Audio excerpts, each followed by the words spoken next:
नमस्कार। आज हम एक ऐसे सवाल पर बात करने वाले हैं जो सुनने में तो बहुत सीधा लगता है, पर है उतना ही परेशान करने वाला। मतलब डिजिटल इंडिया के इस दौर में कोई ये कैसे साबित करे कि वो कौन है, खासकर तब जब उनके जन्म का कोई कागजी सबूत ही मौजूद ना हो। हमारे पास जो स्रोत है वे एक बहुत बड़े सरकारी बदलाव की ओर इशारा कर रहे हैं। एक ऐसी जांच जो सीधे तौर पर साल 1987 से पहले जन्मे लाखों लोगों की पहचान को परख सकती है, और ये उनके सरकारी सुविधाओं, उनके अधिकारों सब पर असर डाल सकता है। तो आज का हमारा मकसद यही समझना है कि ये सब अचानक क्यों हो रहा है, इस बदलाव के पीछे की बड़ी सोच क्या है, और सबसे जरूरी, अगर किसी के पास जन्म प्रमाण पत्र जैसा मुख्य दस्तावेज नहीं है तो उनके लिए आगे का रास्ता क्या है। चलिए जरा इसकी तह तक चलते हैं। तो सबसे पहले यही समझते हैं, आखिर 1987 से पहले जन्मे लोगों के लिए ही ये खास मुद्दा क्यों है। मतलब बात तो सीधी सी लगती है कि उस दौर में खासकर गांव में ज्यादातर बच्चों का जन्म घर पर ही होता था। बिल्कुल, तब ना तो अस्पतालों का इतना चलन था और ना ही कोई जन्म प्रमाण पत्र को इतनी अहमियत देता था। हाँ, और यहाँ जो बात सबसे दिलचस्प है वो ये कि ये सब अचानक नहीं हो रहा है। अच्छा जी, ये एक बहुत बड़ी सोची समझी योजना का हिस्सा लगता है। हमारे सूत्रों के मुताबिक सरकार ने कई राज्यों में एक खास प्रक्रिया शुरू की है। क्या प्रक्रिया? इसे स्पेशल इंटेंसिव रिवीजन या SIR कहा जा रहा है। ओके। और इसके तहत सिर्फ वोटर लिस्ट ही नहीं बल्कि पहचान से जुड़े सभी दस्तावेजों की बहुत सख्ती से जांच की जा रही है। जब मैंने आपके दिए हुए सोर्स पढ़े तो एक बात ने मुझे सबसे ज्यादा चौंकाया। बिहार में हाल ही में लाखों लोगों के नाम वोटर लिस्ट से हटा दिए गए। ये तो बहुत बड़ी बात है। बहुत बड़ी। क्या ये वाकई सिर्फ दस्तावेजों की कमी की वजह से हुआ या इसके पीछे कोई और वजह है? देखिए, ये सिर्फ दस्तावेजों की कमी का मामला नहीं है, ये उससे कहीं ज्यादा गहरा है। मतलब बिहार का उदाहरण सिर्फ एक घटना नहीं है, ये एक पैटर्न का हिस्सा है। ये SIR प्रक्रिया जो है वो सीधे तौर पर one nation one voter ID जैसी बड़ी योजनाओं से जुड़ी हुई है। अच्छा। इसका असली मकसद सिर्फ गलतियों को सुधारना नहीं बल्कि एक सेंट्रलाइज्ड डिजिटल पहचान का इकोसिस्टम तैयार करना है, जहां कोई भी नागरिक रिकॉर्ड से बाहर ना हो। एग्जैक्टली। ये भविष्य के गवर्नेंस का एक खाका है जहां हर व्यक्ति की पहचान डिजिटल रूप से सत्यापित होगी। तो इसका मतलब ये हुआ कि सालों से जो कागजात चले आ रहे थे, जिनकी बिना पर लोगों ने वोट दिया, बैंक खाते खोले, वो अब काफी नहीं है। बिल्कुल, और यही तो असली डर है ना कि कल को कोई अधिकारी दरवाजे पर आकर वो कागज मांग ले जो आपके पास है ही नहीं, या जो सिस्टम की नई जरूरतों पर खरा नहीं उतरता, तो फिर क्या होगा? और ये डर बिल्कुल जायज है, जो कि अब लड़ाई सिर्फ कागज होने की नहीं है बल्कि सभी कागजों में जानकारी के 100% एक जैसे होने की है। ठीक है, तो फिर इस चुनौती से निपटने के लिए लोगों को तैयारी कैसे करनी चाहिए? कौन कौन से दस्तावेज हैं जिन्हें अभी से दुरुस्त कर लेना चाहिए? चलिए एक एक करके बात करते हैं। सबसे पहले तो पासपोर्ट साइज फोटो। ये तो आसान लगता है। हाँ, पर इसमें भी एक पेच है। लोग अक्सर सालों पुरानी फोटो इस्तेमाल करते हैं, लेकिन अब नियम कहता है कि फोटो 3 महीने से ज्यादा पुरानी नहीं होनी चाहिए, और इसके पीछे एक तकनीकी वजह है। अच्छा, वो क्या? अब कई जगहों पर आपकी फोटो का मिलान आपके दूसरे डिजिटल रिकॉर्ड्स जैसे आधार कार्ड से किया जाता है। अगर आपका चेहरा आज की तारीख में उस पुरानी फोटो से नहीं मिलता तो सिस्टम आपको फ्लैग कर सकता है। अरे, ये तो मैंने सोचा ही नहीं था। और पढ़ाई के कागजात का क्या? अगर किसी के पास 10वीं की मार्कशीट ना हो, जो कि उस पीढ़ी के कई लोगों के साथ हो सकता है। ये एक बहुत आम समस्या है, लेकिन अगर किसी ने सिर्फ 5वीं या 8वीं तक भी पढ़ाई की है तो घबराने की जरूरत नहीं है। तो फिर स्कूल छोड़ने पर मिलने वाली TC मतलब ट्रांसफर सर्टिफिकेट या स्कूल के रजिस्टर में दर्ज कोई भी पुराना रिकॉर्ड बहुत काम आ सकता है। अच्छा। असल में ये जन्म तिथि का एक बहुत मजबूत प्रमाण माना जाता है, क्योंकि ये उस समय का रिकॉर्ड है जब भविष्य में इन सब दस्तावेजों की जरूरत पड़ेगी। इसका किसी को अंदाजा भी नहीं था। सही बात है। और जमीन या मकान के कागजात, उनकी क्या अहमियत है? उनकी अहमियत दोगुनी है। एक पुरानी रजिस्ट्री न सिर्फ आपकी संपत्ति का सबूत है बल्कि ये इस बात का भी पक्का प्रमाण है कि आपका परिवार उस जगह पर दशकों से रह रहा है। मतलब निवास का प्रमाण। हाँ। बिल्कुल, ये आपके निवास को साबित करता है, जो पहचान के सत्यापन में एक बहुत जरूरी हिस्सा है। और इसी तरह अगर पासपोर्ट है तो वो तो सोने पे सुहागा है। क्यों? क्योंकि पासपोर्ट बनाने की प्रक्रिया में पुलिस वेरिफिकेशन से लेकर कई और जांचें शामिल होती हैं, इसलिए इसे एक बहुत ही भरोसेमंद दस्तावेज माना जाता है। यहाँ एक सवाल मेरे मन में आ रहा है। हाँ। कई लोग, खासकर पुरानी पीढ़ी, अपनी जन्म तिथि के लिए कुंडली पर बहुत भरोसा करते हैं, बिल्कुल करते हैं। तो क्या उसकी कोई कानूनी मान्यता नहीं है? देखिए, ये एक बहुत बड़ा भ्रम है। सांस्कृतिक रूप से कुंडली का बहुत महत्व है, लेकिन कानूनी तौर पर ये सिर्फ एक सहायक दस्तावेज है, मुख्य प्रमाण नहीं। अच्छा, मतलब सपोर्टिंग डॉक्यूमेंट। हाँ। आप इसे अपनी बात को मजबूती देने के लिए दिखा सकते हैं, लेकिन सिर्फ कुंडली के आधार पर कोई सरकारी अधिकारी आपका जन्म प्रमाण पत्र नहीं बनवा सकता। सिस्टम को एक आधिकारिक दस्तावेज चाहिए होता है। ये जानना बहुत जरूरी था। लेकिन उस स्थिति के बारे में सोचे जहाँ किसी के पास इनमें से कुछ भी नहीं है, न स्कूल का रिकॉर्ड, न जमीन के कागज। ऐसे बहुत से परिवार होंगे जो पीढ़ियों से किराए पे रह रहे हैं। उनके लिए क्या रास्ता है? ऐसे मामलों में परिवार ही सबसे बड़ा सहारा बनता है। माता पिता या दादा दादी के पुराने रिकॉर्ड काम आ सकते हैं। पर वो रिकॉर्ड मिलेंगे कहाँ? ये भी तो एक सवाल है। हाँ, इसके लिए थोड़ी जासूसी करनी पड़ेगी।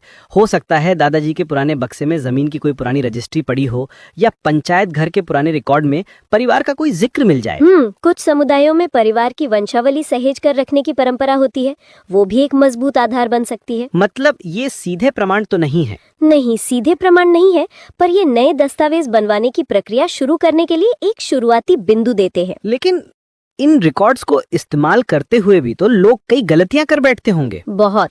मुझे लगता है सबसे बड़ी गलती तो नाम की स्पेलिंग में ही होती होगी। सुनने में ये बहुत छोटी सी बात लगती है। बिल्कुल नहीं, ये छोटी सी बात नहीं है, बल्कि सबसे आम और खतरनाक गलतियों में से एक है। मेरे एक जानने वाले के साथ असल में ये हुआ था। बताइए। उनके पिता का नाम जमीन के कागजों में ब्रिज मोहन था और आधार कार्ड में ब्रिज मोहन, सिर्फ एक स्पेस का फर्क। अच्छा। बैंक ने उनका होम लोन का आवेदन सिर्फ इसी वजह से रोक दिया। उन्हें इसे ठीक कराने में 4 महीने लग गए। 4 महीने? 4 महीने, सिर्फ एक स्पेस की वजह से। हाँ, ये छोटी छोटी गलतियां आपकी जिंदगी को महीनों के लिए रोक सकती हैं। सिस्टम की नजर में राम कुमार और राम कुमार ये 2 अलग अलग व्यक्ति हैं। अगर जानकारी में ऐसा फर्क हो तो किस दस्तावेज को सही माना जाए? हाँ, और यहीं पर लोग उलझ जाते होंगे। और यहीं पर एक बहुत जरूरी सवाल उठता है, जिसके बारे में हमारे स्रोत साफ तौर पे बताते हैं। क्या? कि अगर जानकारी में फर्क हो तो किस दस्तावेज पर ज्यादा भरोसा करें, और जानकार हमेशा वोटर आईडी कार्ड की जानकारी को प्राथमिकता देने की सलाह देते हैं। 1 मिनट, ये थोड़ा अजीब नहीं है? आजकल तो आधार कार्ड हर चीज से जुड़ा है। हाँ। बैंक, पैन, फोन, उससे तो ज्यादा भरोसेमंद होना चाहिए ना।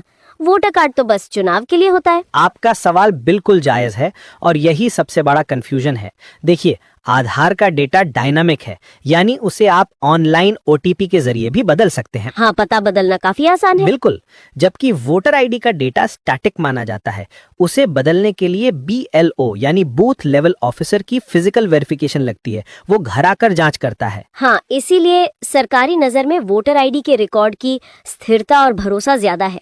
जब कोई अधिकारी सत्यापन करने आता है तो वो सबसे पहले वोटर लिस्ट से ही आपके नाम का मिलान करता है। ये तो बहुत बड़ी जानकारी है।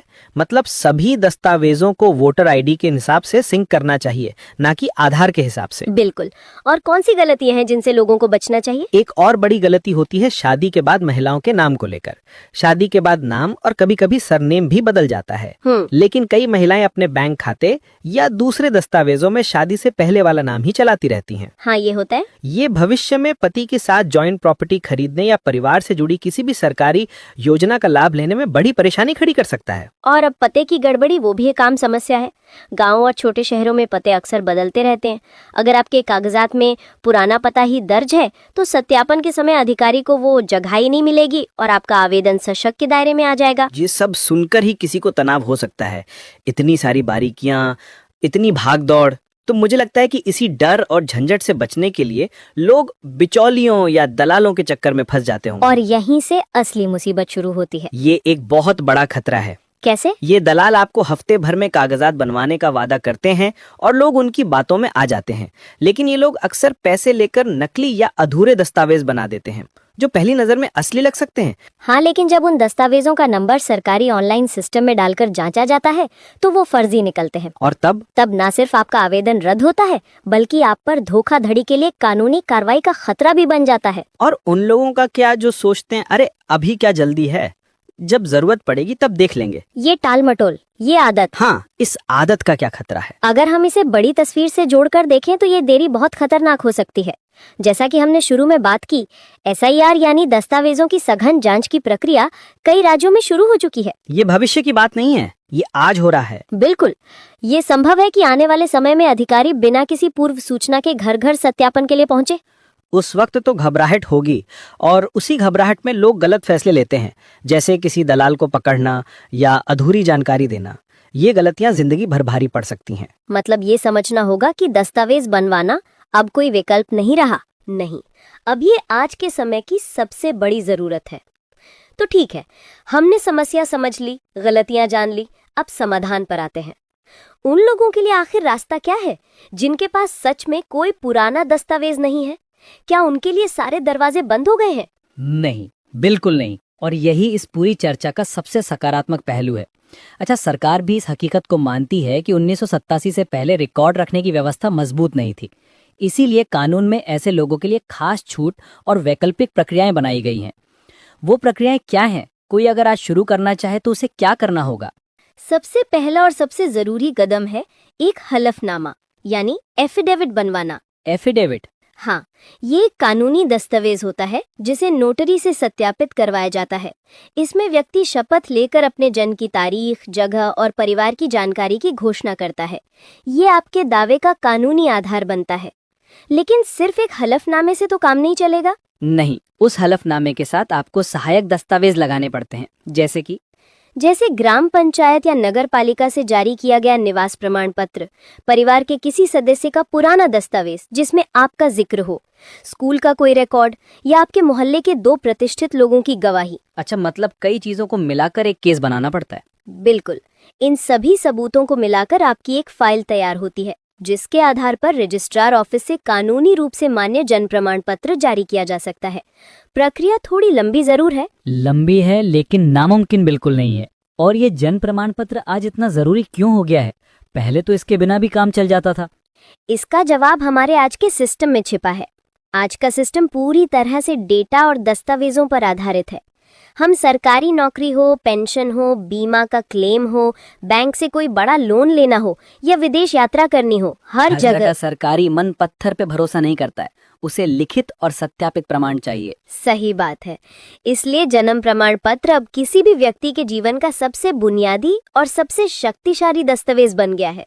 तो आज की इस पूरी चर्चा का निचोड़ यही है कि घबराने की नहीं बल्कि तैयारी करने की जरूरत है। बिल्कुल, अपने सभी दस्तावेजों को निकालिए, उनकी बारीकी से जांच कीजिए, खासकर नाम, पिता का नाम और पते का। अपने वोटर ID कार्ड से मिलान कीजिए, यही सबसे जरूरी है। और अगर कोई कमी है तो उसे ठीक करवाने के काम में देरी बिल्कुल मत कीजिए। बिल्कुल। और अंत में एक विचारणीय प्रश्न छोड़कर जाते हैं।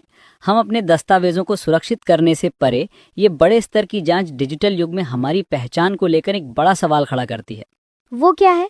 जैसे जैसे हमारी भौतिक पहचान यानी हम खुद और हमारी डिजिटल पहचान यानी हमारा डेटा एक होते जा रहे हैं, भविष्य में ये साबित करने का क्या मतलब होगा कि आप कौन हैं? ये तो सोचने वाली बात है। और अगले दशक में यह अवधारणा कैसे विकसित होगी जब हमारी पहचान सिर्फ कागजों पर नहीं बल्कि हमेशा बदलते रहने वाले डिजिटल रिकॉर्ड्स में कैद होगी।